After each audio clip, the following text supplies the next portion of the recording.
Aaron Michael Hernandez was born on November 6, 1989, in Bristol, Connecticut, into a family that would shape his early life in profound ways.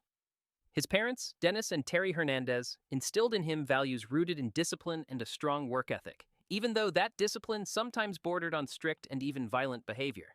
His father, a former athlete revered in the local community, was both a role model and a figure whose hard-edged approach to life left an indelible mark on Aaron. Growing up in an environment where athletic prowess was highly regarded, Aaron was naturally drawn to sports, particularly American football, where he could emulate the competitive spirit of those around him.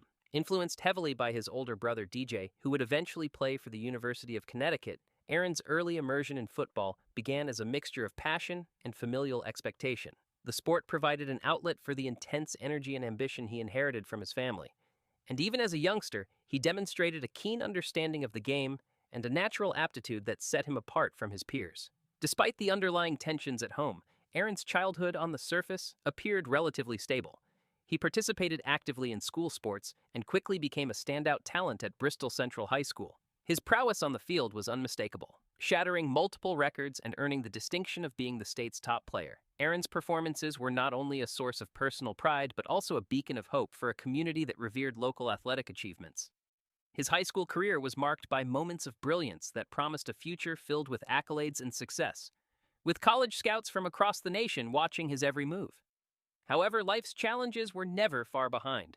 In 2006, when Aaron was only 16, tragedy struck the Hernandez household with the sudden death of his father due to complications following hernia surgery. This devastating loss left an emotional void that would affect Aaron profoundly. Friends and acquaintances began to notice a marked change in his demeanor. The bright, ambitious young athlete became more withdrawn, his moods darkening and becoming punctuated by bursts of anger, an emotional turbulence that sometimes spilled onto the football field. Despite this, his raw talent could not be denied, and his athletic future continued to look promising. As he continued to dominate on the high school gridiron, his reputation as a formidable player began drawing attention from several universities. Initially, Aaron committed to the University of Connecticut, following in his brother's footsteps. Yet, in a surprising twist that would ultimately shape his career, he chose to attend the University of Florida instead. At Florida, Aaron found himself playing under the tutelage of legendary coach Odin Lloyd, a decision that propelled him into the national spotlight. In the competitive environment of college football, Hernandez quickly emerged as a key player for the Gators, contributing significantly to the team's success with his exceptional skills as a tight end. His college career was punctuated by a series of milestones that underscored his potential. In 2008, his outstanding performances on the field helped the Gators secure the NCAA National Championship, a victory that cemented his status as a rising star in the sport.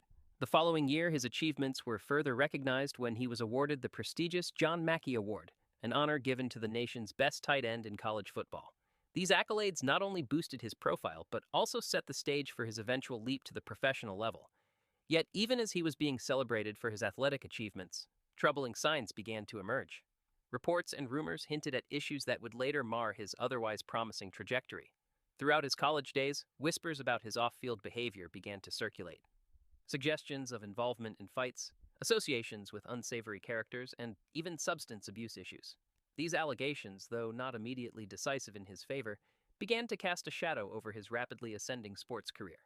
His raw talent was undeniable, and teams recognized that on the field he was a rare asset. But questions about his personal life and judgment would later come back to haunt him. Despite the looming controversies, the allure of professional football proved too powerful to ignore. In 2010, emboldened by his stellar college career and the promise of a brighter future, Hernandez declared for the NFL draft. His decision came at a time when his potential seemed limitless, even as concerns about his off-field behavior grew.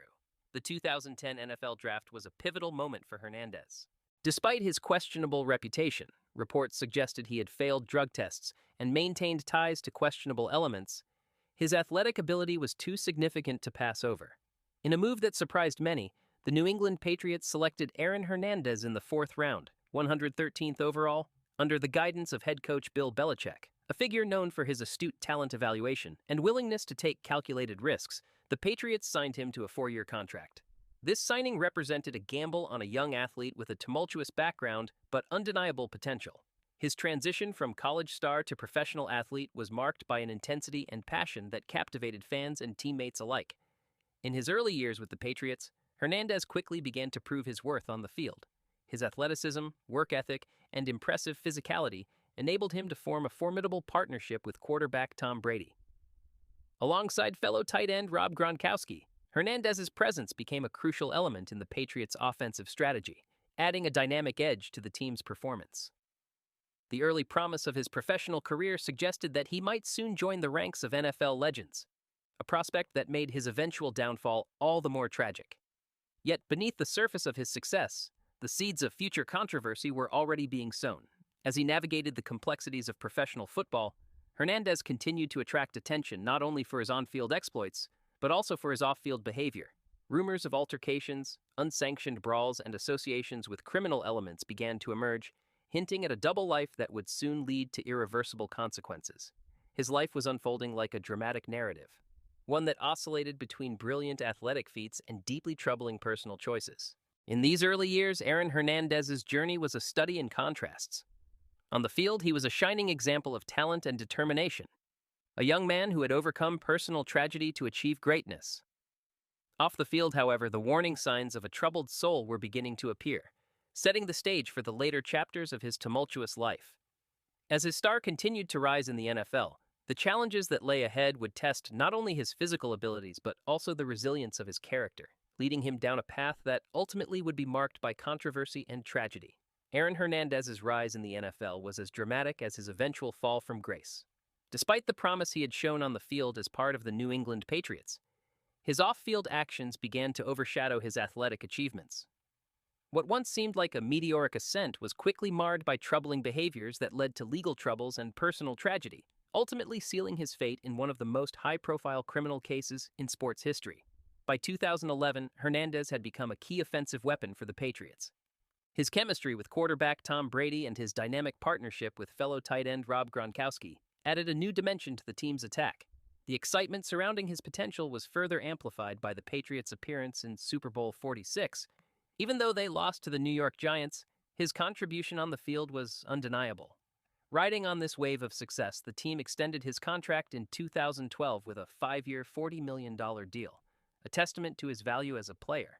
It seemed as if Aaron Hernandez was on track to join the ranks of NFL legends. However, the same period also saw the emergence of a darker side to his life.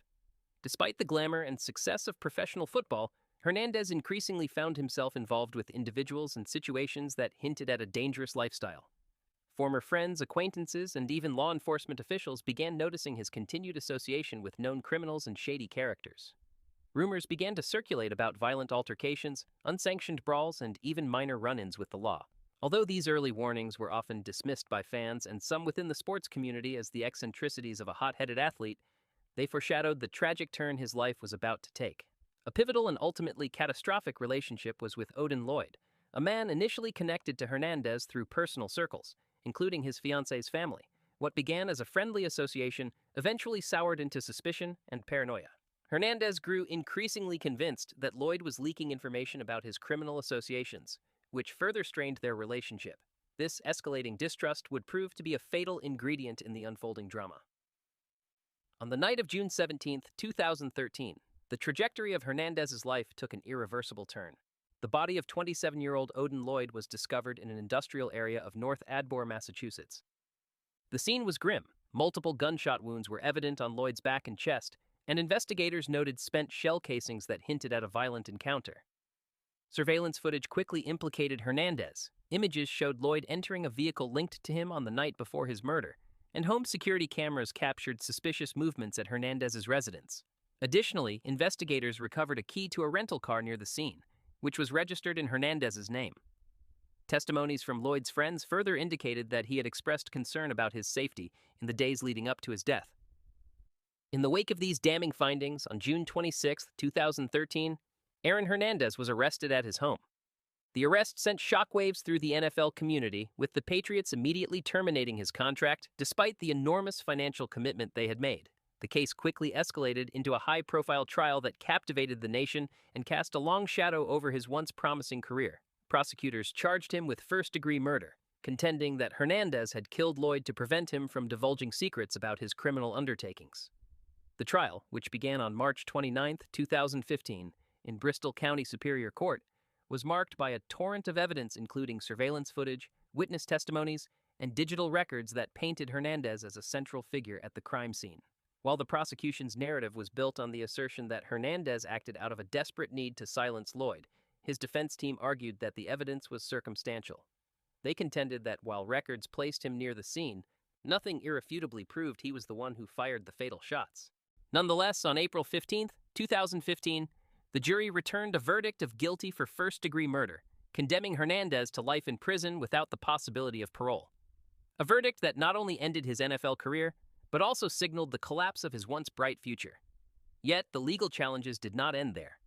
While incarcerated, Hernandez became embroiled in another high-profile case involving a double homicide in Boston on July 16, 2012. On that fateful night, two men, Daniel Abu and Safiro Fata, were found shot dead in their car after an evening at a nightclub. A key witness, Alexander Bradley, a former friend of Hernandez, testified that a confrontation at the nightclub escalated into violence when Hernandez, enraged by an altercation, pursued the victim's vehicle in his SUV and opened fire. Bradley further claimed that when he attempted to relay what he had seen, Hernandez tried to silence him by shooting him in the head. Although Bradley miraculously survived, his testimony became central to this separate investigation. In May 2014, Hernandez was formally charged in connection with the double homicide. While the trial for these charges began in early 2017, the jury ultimately acquitted him of the double murder, though he was found guilty of unlawful firearm possession, resulting in additional years being added to his prison sentence. For a fleeting moment, it appeared as if there might be a glimmer of hope. His legal team, led by the prominent attorney Jose Baez, was preparing an appeal of his murder conviction, and in letters from prison, Hernandez expressed optimism. He wrote of his longing to be reunited with his daughter and hinted at a desire to leave behind the violent path that had defined his existence. However, the mounting legal pressures, the isolation of prison life, and the incessant public scrutiny had begun to erode his already fragile mental state. Tragically, on the night of April 19, 2017, prison guards at the Souza Baranovsky Correctional Center made a grim discovery. Aaron Hernandez was found dead in his cell, having taken his own life by hanging himself with a bedsheet fashioned into a noose attached to a window.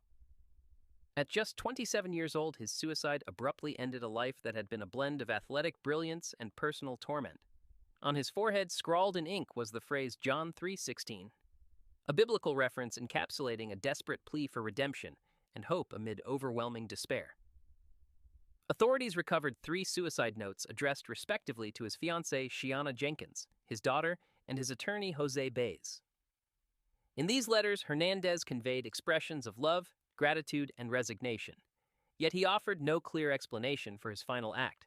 The subsequent autopsy officially ruled his death a suicide, with toxicology reports showing no traces of drugs or alcohol. However, the examination also revealed extensive damage to his brain, consistent with chronic traumatic encephalopathy, CTE, a degenerative disease linked to repeated head trauma, commonly seen in former NFL players.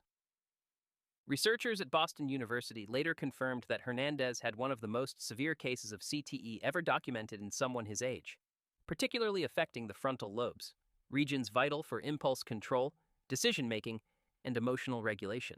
This discovery sparked renewed debate about the impact of repeated head injuries on behavior, suggesting that the neurological damage Hernandez sustained during his football career might have significantly contributed to his violent behavior and tragic end. In the aftermath of his death, legal battles and public debates continued to swirl around his legacy. Hernandez's family, along with his fiancée Shiana Jenkins, mounted lawsuits against the NFL, arguing that the league had been aware of the risks of head trauma, yet failed to implement adequate safety measures. They contended that the NFL's negligence played a role in his neurological decline, which in turn may have exacerbated his predisposition to violent behavior. While these legal challenges ultimately did not hold the NFL accountable for his death, they did fuel a broader discussion about the responsibilities of sports organizations in safeguarding the health and well-being of their athletes. In 2018, the Massachusetts Supreme Judicial Court took another significant step by overturning a legal loophole that had previously resulted in Hernandez's conviction being vacated due to his death while an appeal was pending. The court's decision ensured that his first-degree murder conviction in the Odin Lloyd case would remain on record, a decision that provided a measure of closure for Lloyd's family and underscored the enduring legal ramifications of Hernandez's actions. The tragic saga of Aaron Hernandez remains a cautionary tale of lost potential and the dangerous intersections of personal demons, raw talent, and external pressures. His story, A narrative of brilliance on the field contrasted with a life marred by legal controversies, personal conflicts, and profound neurological damage serves as a sobering reminder of how the interplay between physical injury and mental health can lead to catastrophic outcomes. Once celebrated as one of the most promising athletes of his generation, Hernandez's life ultimately devolved into a complex web of violence, legal battles, and tragic self-destruction. Even today, his legacy prompts critical questions. Was his violent behavior a result of inherent character flaws, or did the cumulative effects of repeated head trauma push him towards a path of self-destruction? As researchers and legal experts continue to study his case, the debate over the long-term impacts of playing professional football and the responsibilities of sports organizations remains as relevant as ever. Aaron Hernandez's story is a stark testament to the thin line between athletic glory and personal downfall. His life, marked by both extraordinary talent and devastating tragedy, continues to be dissected in media, academic research, and public discourse. A narrative that challenges us to rethink the intersection of sports, mental health, and the consequences of our choices.